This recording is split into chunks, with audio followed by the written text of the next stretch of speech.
ஜனங்களுக்கு 1000 பிரச்சனைகள். மத்திய அரசும் சரி, மாநில அரசும் சரி, ஜனங்கள் தலைமையில நிறைய சுமையை சுமத்துறாங்க. அதனால எங்கேயாவது இடத்துல ரிலீஃப் கிடைக்கணும்னா அந்த சினிமாவை தான், வேற எங்கேயுமே ரிலீஃப் கிடையாது. உலகத்துக்கு மறு உலகம் சினிமா உலகம். உதாரணத்துக்கு பாகுபலி.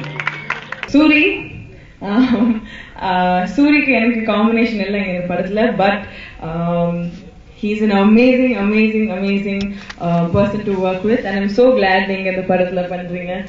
முரளி சார் வந்து ஒரு படம் ஃபுல்லா ஒரே ஹீரோயினி ஒன் சைடாவே லவ் பண்ணுவாரு. அவரும் கண்காலிங்க அழுது நம்மளே அழுக விட்டுருவாரு. படம் ஃபுல்லா இருப்பாரு.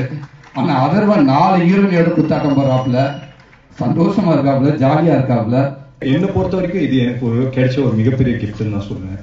அண்ட் நான் என்னோட காஸ்ட் ரெஜினா ஆகட்டும், அதித்தி, ஐஸ்வர்யா, பிரணீதா, சூரியனே எல்லா சார்பும் நான் எதுவும் சொல்லாம நினைக்கிறேன். ரொம்ப ஒரு சந்தோஷமா ஒரு ஜாலியா பண்ண ஒரு படம் தான் ஜெமினி கணேசனும் சுருளிராஜனும். ரெட் கார்பெட் நாளை மாலை 4:30க்கு நமது புதியுகத்தில்.